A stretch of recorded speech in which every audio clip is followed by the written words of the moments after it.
Parts of northwest Oklahoma have been devastated by wildfires this past week. The Ranger Fire in Beaver County burning more than 280,000 acres. We're staying on top of breaking news now at 7. We now know a person caused the more than 13,000-acre brush fire burning in Collier County. Look at your screen.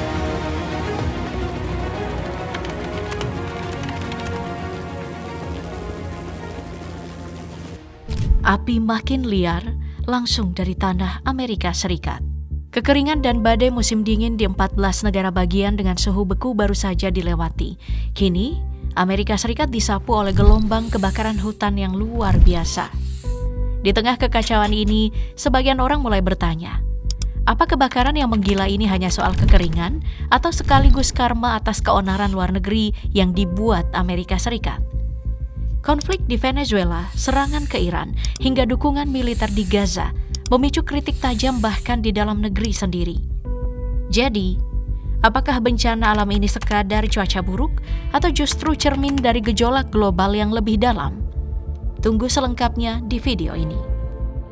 Api itu muncul tanpa banyak peringatan. Awalnya hanya kepulan asap tipis yang terlihat di kawasan rawa luas Florida Selatan. Titik awalnya berada di sekitar Big Cypress National Preserve, tidak jauh dari Naples. Kawasan ini memang dikenal sebagai bagian dari bentang alam Everglades yang dipenuhi dengan semak kering dan padang rumput liar.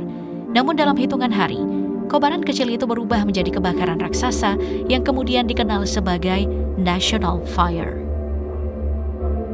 Angin kencang dan kondisi tanah yang sangat kering membuat api menjalar dengan cepat, seolah menemukan bahan bakar tak terbatas. Dari hanya beberapa ribu hektar, luasnya melonjak drastis hingga sekitar 12.000 hektar. Kira-kira setara dengan 33.000 lapangan sepak bola yang berubah menjadi bara. Asap pekat membumbung tinggi dan bergerak mengikuti arah angin, menyelimuti langit Florida Selatan dengan kabut kelabu. Dampaknya langsung terasa di jalur vital negara bagian itu. Interstate 75, tepatnya ruas legendaris sepanjang 80 mil yang dikenal sebagai Alligator Alley, sempat terpaksa ditutup sementara. Jalan penghubung penting antara wilayah timur dan barat Florida itu lumpuh akibat jarak pandang yang nyaris nol. Pengemudi diperingatkan untuk menghindari kawasan tersebut karena asap begitu tebal hingga membahayakan keselamatan. Meski sempat dibuka kembali beberapa jam kemudian, penutupan ini menjadi simbol betapa seriusnya situasi yang dihadapi. Apa yang membuat api ini begitu cepat membesar? Jawabannya ada pada satu kata, kekeringan. Menurut laporan US Drought Monitor, 98% wilayah Florida sedang mengalami kekeringan dalam berbagai tingkat. Lebih dari 67% bahkan masuk kategori severe drought atau kekeringan parah yang terburuk dalam 25 tahun terakhir. Sejak musim badai 2025 yang nyaris tanpa hujan signifikan, tanah Florida seperti kehilangan cadangan airnya. Biasanya badai tropis memang membawa kerusakan, tetapi juga menyuplai curah hujan yang besar. Tahun lalu, hujan itu tak datang. Musim gugur dan musim dingin pun tetap kering. Akibatnya, vegetasi berubah menjadi bahan bakar alami. Rumput liar, semak, dan dedaunan kering menjadi sangat mudah terbakar. Percikan kecil saja cukup untuk memicu kebakaran besar. Skala kerusakan sejauh ini memang belum mencatat korban jiwa besar seperti tragedi kebakaran di negara bagian lain pada tahun-tahun sebelumnya. Namun, dampak lingkungan sangat signifikan. Ribuan hektar habitat alami terbakar, mengancam ekosistem khas Everglades yang menjadi rumah bagi berbagai satwa liar. Selain itu, gangguan transportasi dan aktivitas ekonomi lokal tak bisa dihindari. Asap tebal juga memicu peringatan kualitas udara bagi warga sekitar. Lebih dari 650 titik kebakaran hutan telah terpantau di seluruh Florida sejak awal tahun 2026. Artinya, insiden ini bukan kasus tunggal, melainkan bagian dari gelombang kebakaran yang lebih luas. Armada pemadam kebakaran dari Florida Forest Service dikerahkan secara besar-besaran. Tim darat bekerja tanpa henti, membuat sekat bakar untuk mencegah penyebaran api, sementara dukungan udara membantu memantau dan menjatuhkan air di titik-titik panas. Koordinasi dilakukan lintas lembaga karena situasinya dinilai luar biasa. Namun tantangan mereka tidak kecil. Kondisi angin yang berubah-ubah membuat arah api sulit untuk diprediksi. Kelembapan udara yang sangat rendah mempercepat penyalaan ulang di area yang sudah dipadamkan. Inilah kronologi kebakaran terbaru di Florida. Berawal dari lahan kering, membesar karena angin dan kekeringan ekstrim, melumpuhkan jalan tol utama, serta memaksa mobilisasi besar-besaran petugas pemadaman. Sebuah peringatan keras bahwa ketika alam kehilangan keseimbangannya, dampaknya bisa datang begitu cepat dan begitu dahsyat. Kebakaran besar di Florida itu ternyata bukan peristiwa tunggal, melainkan bagian dari gelombang api yang sedang meluas di berbagai penjuru Amerika Serikat.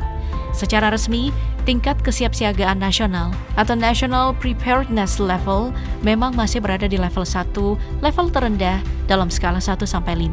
Artinya, secara umum, sumber daya pemadam kebakaran nasional masih dinilai cukup dan belum kewalahan.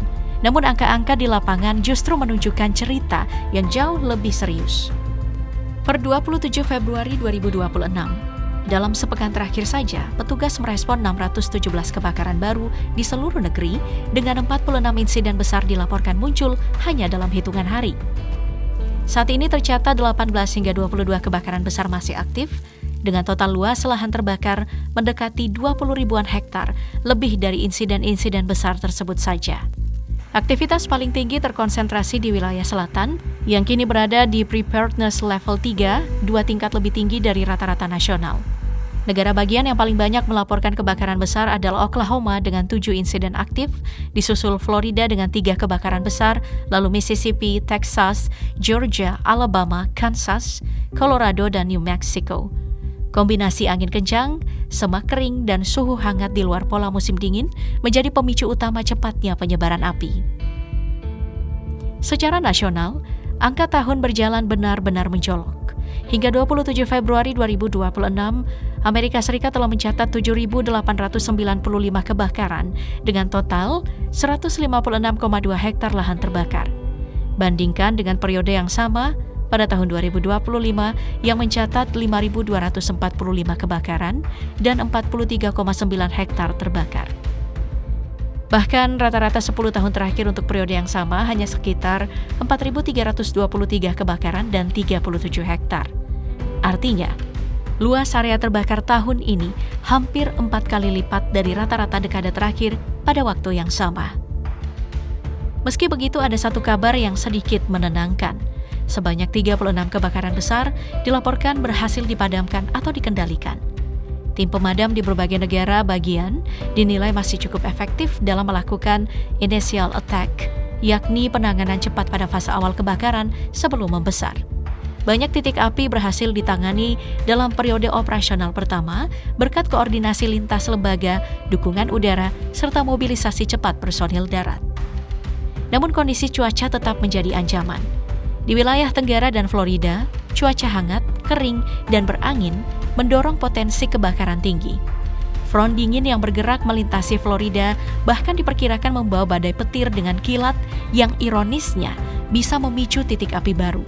Sementara itu, sebagian wilayah barat masih relatif kering meskipun ada sedikit potensi hujan ringan di kawasan Intermountain. Dari sisi dampak, sejumlah negara bagian telah mengeluarkan pengumuman kondisi darurat akibat kebakaran dan kekeringan ekstrim. Kerugian ekonomi mulai terasa terutama pada sektor pertanian dan peternakan di wilayah selatan. Beberapa pemukiman dilaporkan terancam terutama di Florida, Texas, dan Oklahoma, meski sebagian besar berhasil diamankan sebelum api mencapai pusat komunitas.